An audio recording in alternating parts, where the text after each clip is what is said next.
Road to 2112. 4 stories from a gentle future.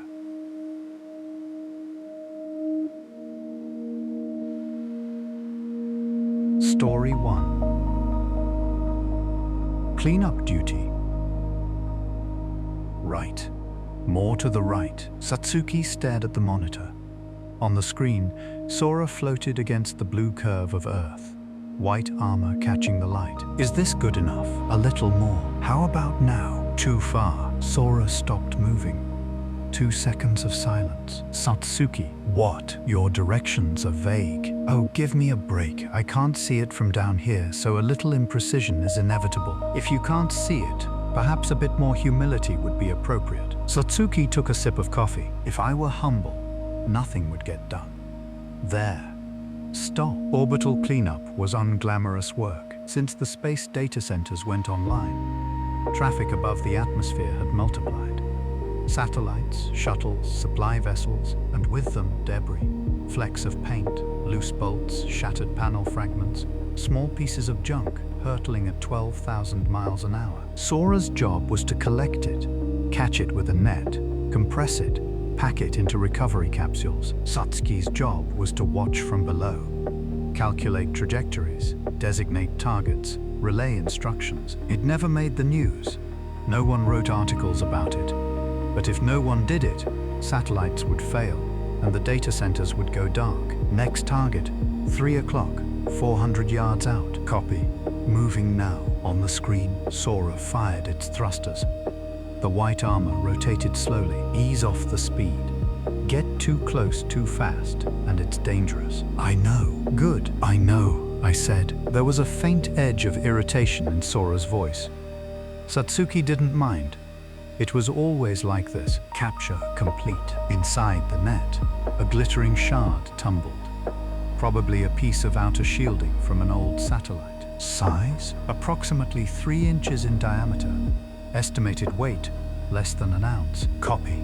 Stow it and move on to Satsuki. What? May I take a short break? Satsuki glanced at the clock. 3 hours since they'd started. That was a long stretch. 5 minutes. 10, 7, 8. Fine. 8. Negotiation complete. Satsuki leaned back in her chair. Sora hung motionless in space. Satsuki, we're on break, aren't we? This is break conversation. That sounds exhausting. Indulge me. Satsuki sighed. What do you want to know? Why did you choose this job? Why the sudden curiosity? I was just wondering. Satsuki looked up at the ceiling of the control room. Plain white.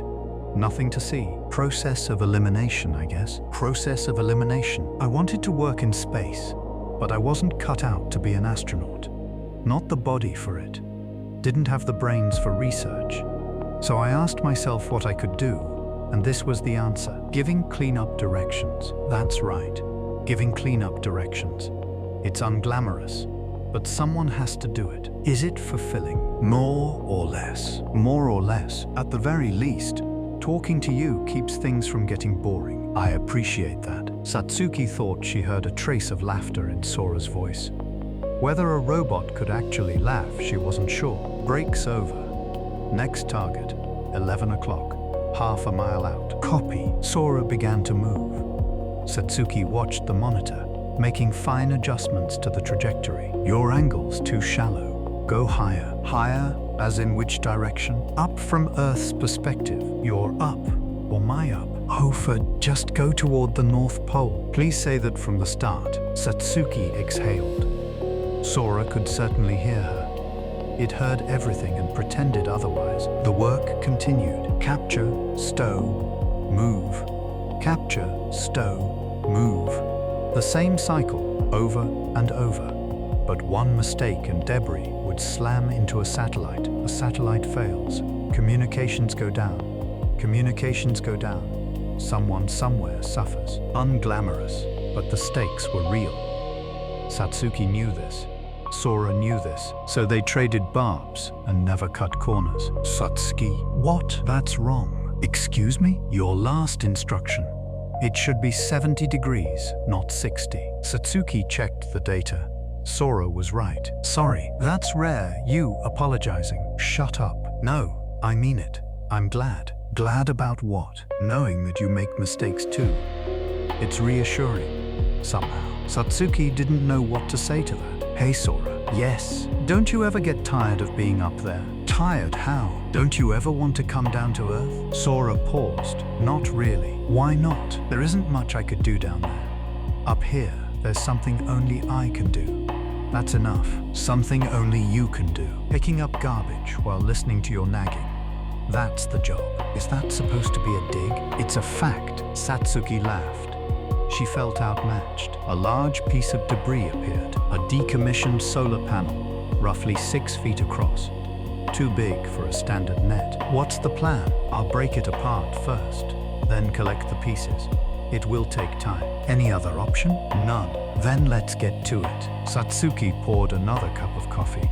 This was going to be a long one. Sora approached the panel. Slowly, carefully. 5 yards to contact. Copy. 3 yards. Nice not having to worry about wind, at least. Well, it is space. I've heard wind makes ground cleanup quite difficult. You've heard?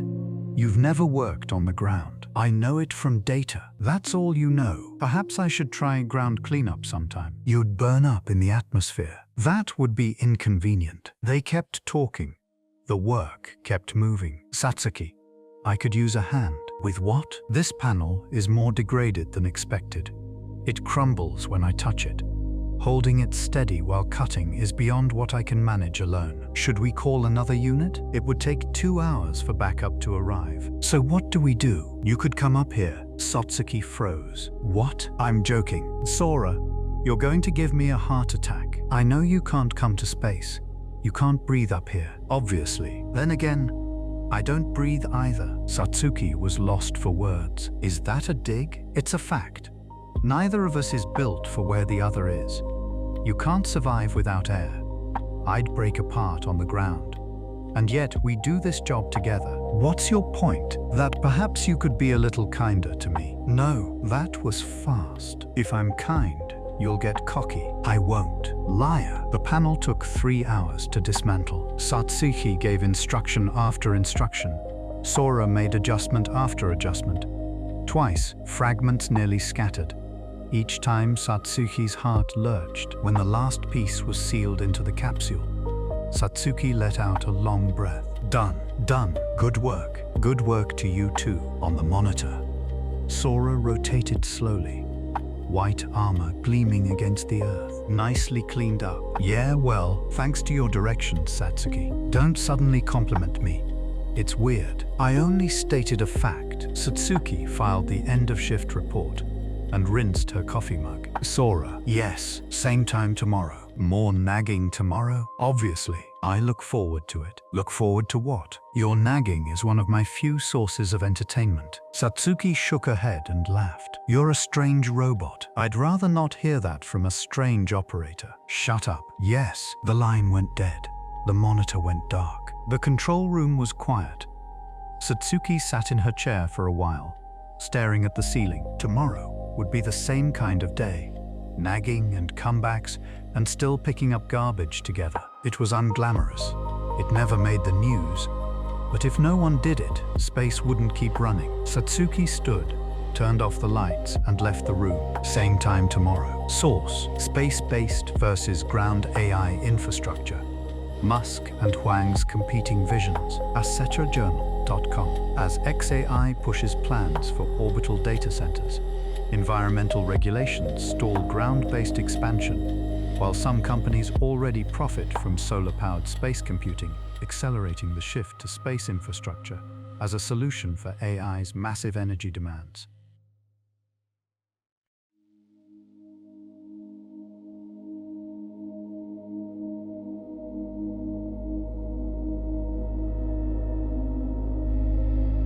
Story 2. The remaining light.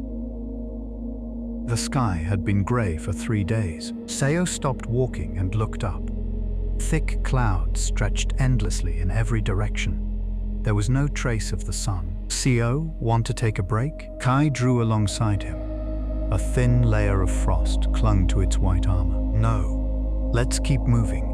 Stop and the cold gets into your bones. Understood. The three of them started walking again.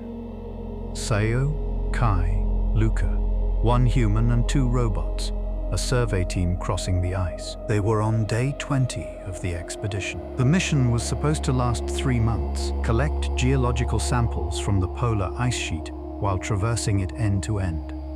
Base to base, 750 miles on foot, Kai and Luca had been assigned as CEO's partners. Both were the same model of survey support robot, built to haul equipment, record data, and provide emergency rescue. Before departure, the technician had explained, the batteries are capped at 80%. On a long trip like this, repeated full charges degrade the cells. Keep them at 80, and they'll last the full 3 months, no problem. Solar charging will top them off, right? Absolutely. Polar summer means long daylight hours.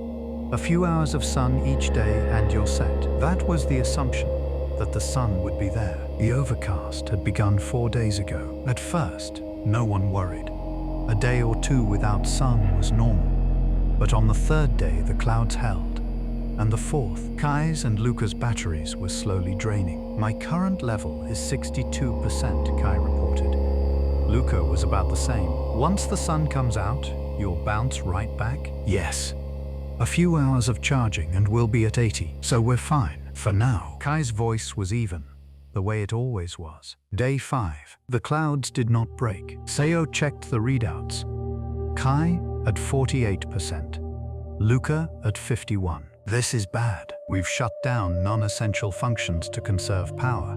Heating, some sensors, reduced communication frequency. How long will that buy us? At this rate, approximately 4 more days. 4 days. The next base was at least 5 away. Seo looked up. Grey sky. Not a hint of sun anywhere. Night of day 6. Inside the tent, Seo couldn't sleep. Outside, Kai and Luca waited in silence. Robots don't sleep, but when their batteries die, they stop. If they stop, what then? Seo couldn't carry the supplies alone. The communication equipment was managed by the robots. The data, the records, all stored in those two, and if both of them went dark, he'd be alone. Alone on this vast sheet of ice. He closed his eyes. Sleep, he told himself. Tomorrow the sun might come out. Day 7. The sun did not come out. Kai was at 31%. Luca at 29%. CO. Kai said, I'd like to propose battery sharing. Sharing? Luca and I can transfer power between ourselves. If one has more, we send it to the other. That way, both of us stay operational until the very end. Until the very end. If one of us shuts down first, the remaining unit bears the full burden. Shared power means we can both support you for as long as possible. Luca spoke. I agree. If we're going to stop, I'd rather we stop together, after we've given everything. Seo looked at the two robots. White armor, eyes glowing faintly. No expression, yet somehow warm. All right. Do it. Understood. Day 8. The batteries were perfectly synchronized. 22% and 22%. They slowed their pace. Every movement stripped to the minimum to conserve energy. Seo, let us carry all the supplies. No, I'll take my share. Your stamina is a valuable resource too. Yeah, well, I can't recharge on sunlight. Seo laughed. It was a dry laugh. Kai and Luca said nothing. They just kept walking, one step at a time. Day 9, 15%. Snow began to fall. Visibility dropped. The wind cut. Seo walked behind the two robots. Frost accumulated on their armor, and they didn't brush it off. Every motion was being conserved. Kai, Luca, yes, if you two shut down, we won't. Kai's answer was immediate. We still have 15%. We might, just barely, reach the next base. Might? The probability is low, but it isn't 0. As long as it isn't 0, we don't stop. Luca spoke. Besides, you're here, Seo. Me? Even if we shut down, you can charge us. Unfold the solar panels. Point them at the sun. That's all it takes. If the sun comes out, it will. Luca's voice was quiet. Eventually, it will. Morning of day 10. 10%. Seo could feel them slowing. shorter strides, delayed responses. You two okay? We're fine. We can still move. Don't push it. We're not pushing. This is simply our full capacity right now. There was something softer in Kai's usual steady tone. Past noon. Lucas stopped. Seo, what is it? Look at the sky. Seo raised his head. Grey clouds. But in one corner, the layer was thinning. White light bled through. The sun? Yes. The clouds are breaking. The three of them stood still, watching. The gap widened, slowly, and then light poured through. Sunlight flooded the ice. 7 days without it. Seo squinted. It was blinding. Had it always been this bright? Initiating charge. Kai and Luca unfolded the solar panels on their backs. Black panels opening toward the sun. They stood motionless, bathing in the light. Seo sat down beside them, watching. The battery numbers climbed. 10%, 15, 20. We made it. Yes, we made it. 2 hours later, both batteries were back to 80%. Seo stood and looked at the two robots. The frost on their armor had melted, and the metal caught the light. Why not charge to 100?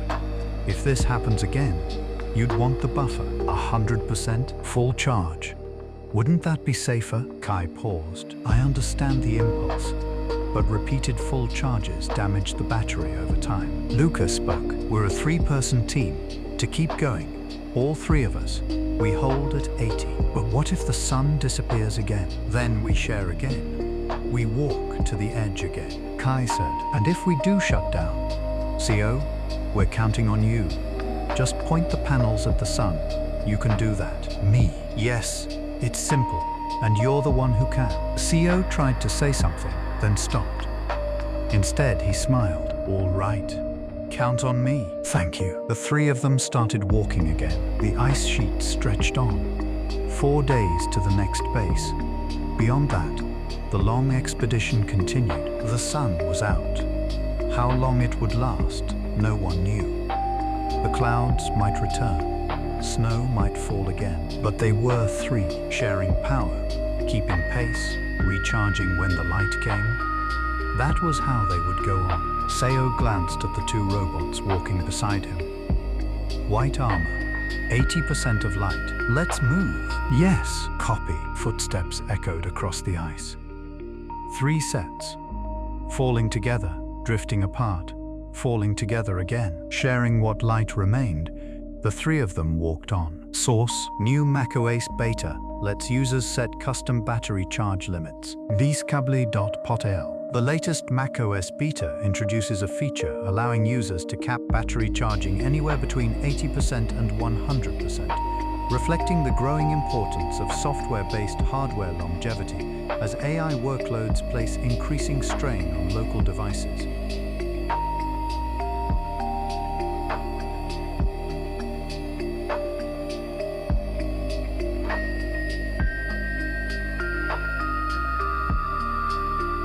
Story 3. What carries on? Rust had settled on the factory gate. Mitsuki leaned against the gatepost and surveyed the grounds. Old buildings, a conveyor belt that hadn't moved in months, stacks of empty containers. 3 months ago, trucks came and went every day. Now it was once a week, if that. A phone rang. A supplier. I'm sorry, but starting next month, we won't be renewing the contract. She didn't need to hear the rest. Another one gone. Back in the office, Tetsu was organizing paperwork. Tetsu was the factory's work robot. Mitsuki's grandfather had brought it in 40 years ago. State-of-the-art back then, hopelessly outdated now. Still, it had never stopped working. Another rejection, Mitsuki said. I see. That leaves 2. By next month, probably 0. Tetsu didn't pause. It went on sorting documents, methodical as always. Mitsuki, have you eaten lunch? Not hungry. If you don't eat, you won't last. I know. Mitsuki sank into her chair and stared at the ceiling. Her grandfather had started this place 50 years ago. He founded a small factory specializing in the recovery and refinement of rare earth metals, extracting precious elements from discarded electronics and motors. Unglamorous work, but there was always demand. He worked from dawn to dusk every single day. When Mitsuki was little, he'd bring her along. The hum of machines, the smell of chemicals, his broad back. This work, Mitsuki, it's about giving new life to things people threw away. He said that often, proudly. Her father died young. Her grandfather passed 3 years ago. Mitsuki inherited the factory. There was no one else. But the moment she took over, the world shifted. AI discovered a new material that made rare earths obsolete. When Mitsuki first saw the news, she couldn't grasp it. AI had analyzed tens of thousands of material datasets and found a way to build magnets just as powerful without any rare earth elements. Electric vehicles, wind turbines. None of them needed rare earths anymore. The world celebrated a breakthrough. Mitsuki felt the cold run down her spine. Within a year, her client list had shrunk by more than half. Demand for rare earth recovery was collapsing. Of course it was. Who collects something nobody needs? Tetsu. Yes, I'm thinking of shutting the factory down. Tetsu's hand stopped, just for a moment. I see. We've been in the red for months. I'm not sure I can cover next month's electricity. I don't see the point in continuing. The point? Grandpa ran this place for 50 years. Dad worked here too. But it ends with me. Mitsuki looked out the window. The old smokestack. It hadn't given off smoke in years. You're out of a job too, you know. Me? If rare earth work disappears, there's nothing for you to do. We either scrap you or sell you off. Mitsuki. For the first time, Tetsu interrupted her. This factory can still do something. Mitsuki stared at the robot. Do what? The whole world says rare earths are finished. Rare earths, perhaps. But rare earths aren't the only valuable metals. What do you mean? This factory's equipment is designed for metal separation and purification. That technology applies to other metals as well. Tetsu produced a document. Demand for lithium and cobalt recovery has been growing. Battery recycling. Batteries? Yes. From electric vehicles and smartphones. Rare earths may be obsolete, but the metals used in batteries are more sought after than ever. Mitsuki looked at the document. A graph. The line was climbing. Can our equipment handle it? Not entirely. Modifications would be needed, but the core technology is the same. Separation, purification, quality control, everything this factory has built over 50 years can be applied directly. Mitsuki was silent. Tetsu continued. I've worked in this factory for 40 years. With your grandfather, with your father, and with you. Yeah, your grandfather used to say, this work is about giving new life to things people threw away. Mitsuki looked up. Tetsu remembered that too. The subject may change, but the essence of the work remains the same, doesn't it? Extracting value from what others have discarded. Maybe so. Of course, the decision is yours, Mitsuki. I'm only presenting an option. Tetsu returned to sorting papers. Quietly. The way it always did. Mitsuki stood and walked through the factory. Silent machines, dust-covered consoles, an old poster on the wall, safety first. Her grandfather's handwriting. 50 years in this place, her grandfather sweated here. Her father worked here. She carried it on. The machines grew old, the building wore down, and still it continued. She had thought it was over. The moment rare earths became unnecessary, the factory lost its reason to exist. But Tetsu said there was still something it could do. In the back of the factory was a small room, her grandfather's room. A desk, a chair, an old radio.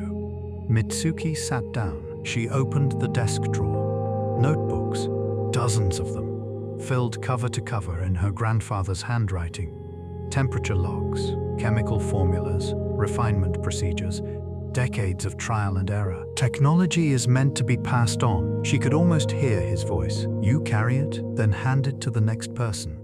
That's how it keeps going. She picked up a notebook and turned the pages. Failures, improvements, a slow, patient climb toward precision. Could she really let it end here? That evening, Mitsuki returned to the office. Tetsu was there, standing by the window, looking at the sunset. She found it slightly odd. A robot watching a sunset. Tetsu, yes, show me that document again. Of course, Tetsu spread out the papers. Lithium, cobalt, nickel, demand projections, equipment investment estimates. How long for the modifications? 3 months for the minimum viable changes. But funding, are there grants? Let me check. Tetsu worked the tablet. After a moment, it turned the screen toward her. There's a resource recycling incentive program. Application deadline is the end of next month. Can we make it? If we prepare the paperwork, yes. Mitsuki studied the numbers. Revenue forecasts, costs, margins. Not optimistic, but not hopeless either. Tetsu, what do you think? About what? Should we keep going? Tetsu paused. Does my opinion matter? I'm asking. I want this factory to continue. Why? Because I love this place. Mitsuki blinked. She hadn't expected a robot to use the word love. The days I spent with your grandfather, the days with your father, the days with you, they are precious memories to me. The thought of this place disappearing, something grows heavy. Perhaps that is what loneliness feels like. You feel lonely. I'm not sure. But when I think of this factory being gone, something weighs on me. Maybe that's what it is. Mitsuki looked out the window. The sunset painted the factory roof red. Old building, old machines, but they still worked. They could still be used. What her grandfather built, what her father protected. My turn to end it. That was what she had thought. But maybe it wasn't the end. Change the shape, and it could go on, from rare earths to battery metals. The subject changes, the work stays the same. Extracting value from what was thrown away, what her grandfather did for 50 years. She would continue it. Tetsu, yes, help me with the grant application. Of course. And let's draft a renovation plan. Figure out what we need to modify for battery recycling. Understood. Tetsu's voice sounded just a shade brighter. That night, Mitsuki stayed at the factory. Alone, she walked among the machines. She touched them. Cold metal, the weight of long years. Grandpa, she said it aloud. Maybe I can keep going. The shape will change, but the work is the same. Giving new life to things people threw away. No answer. Of course not. But somehow, she felt he was listening. Mitsuki turned off the factory lights. Tomorrow, a new chapter begins. What she thought was the end would carry on. That was this factory's story. Source: AI discovers rare earth-free materials for powerful magnets. ScienceDaily.com. A University of New Hampshire research team used AI to analyze over 67,000 material databases, identifying new candidates for powerful magnets that eliminate the need for expensive rare earth elements, a breakthrough with major implications for sustainable resource cycles.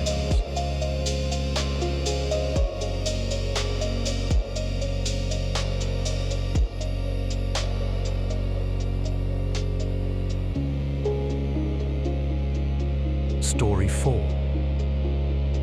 The memory in your hands. Only 50 people lived on Kai's island. There was one school, 3 students, Kai included. One teacher, a robot named Ray. But learning was never a problem. A data center orbiting in space answered any question they could think of. Math, science, history. The same lessons children in the cities received. Kai had never thought of this as anything unusual. Today in home economics, we'll learn how to prepare fish. Ray stood at the front of the classroom. An image of a fish appeared on the ceiling screen. Your island is known for its catch, Kai.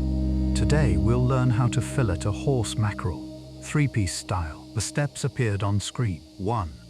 Remove the scales. Scrape from tail to head with the spine of the knife. 2. Remove the head. Insert the knife behind the pectoral fin and cut at an angle. 3. Remove the organs. Open the belly and rinse under running water. A video played. AI-generated hands, moving with flawless precision. No wasted motion. Clean and beautiful. Follow these steps and anyone can fillet a fish properly, Ray said. Kai watched, mildly interested. After school, Kai went home. His grandfather, Genzo, was in the kitchen filleting fish. Horse mackerel from that morning's catch. Grandpa, I learned how to fillet fish at school today. Oh, did you? Genzo spoke without stopping his hands. The knife glided along the fish in one smooth motion. Kai watched those hands. Something was different. The movements were nothing like the video at school. The angle of the knife, the pressure, the way the scales came off, how the head was removed, all subtly different. Grandpa, that's not the way they taught us at school. That's so? Yeah. The AI said to do it this way. Kai described the steps from class. Genzo listened, hands still moving. That way would work too. So your way is wrong. It's not wrong, it's just different. Genzo slid his knife into the mackerel's belly. One clean motion, and the organs came out. Fluid, unhurried. Want to try? Me? There's another one.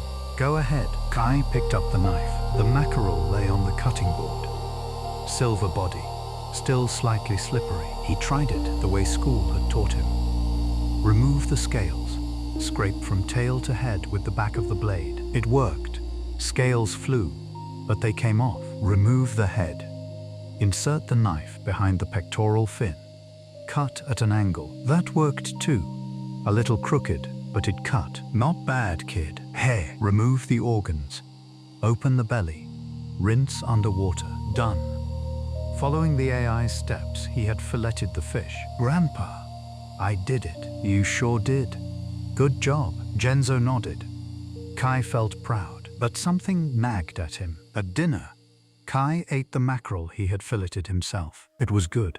It tasted like fish, but somehow, the one his grandfather had filleted tasted better. Grandpa, how come yours tastes better? Does it? It's the same fish. I know, but it's different somehow. Genzo set down his chopsticks and thought. Beats me.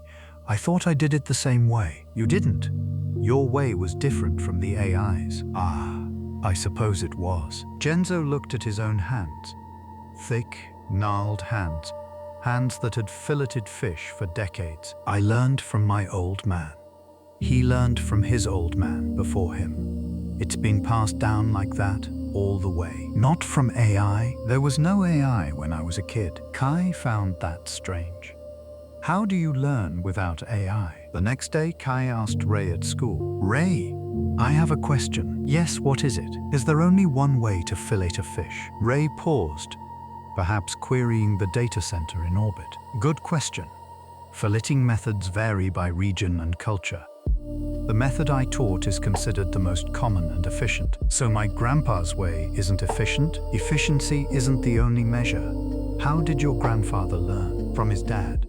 And his dad learned from his dad before that. I don't. I learn from data, but I don't consider that inferior. Why not? I know filleting techniques from around the world. Japanese methods, French methods, Thai methods. I can share all of them with you. But I can't replicate the exact movements of your grandfather's hands, so it's best to have both. I think so. Ree looked at Kai. What AI can teach, and what a person can pass on.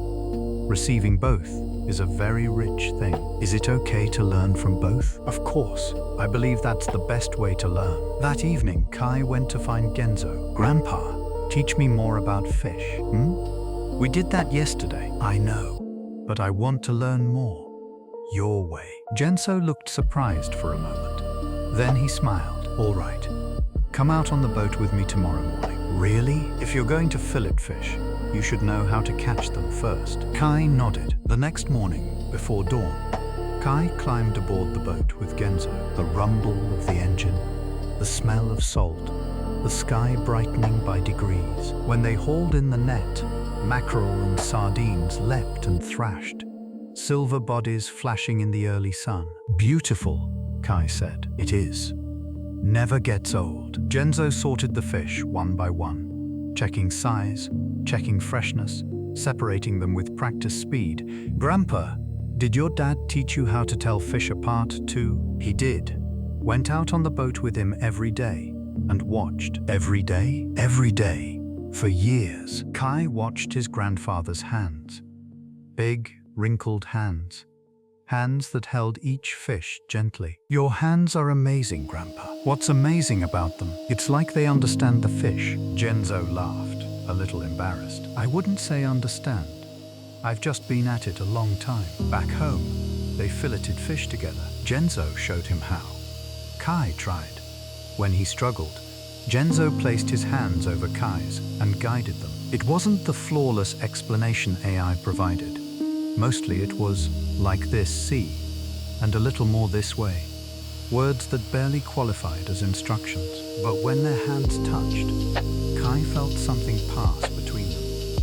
Pressure, angle, rhythm, things that had no words, traveling from one pair of hands to another. "It's hard, Grandpa." "It is, but you'll get there." "How long will it take?" "Who knows?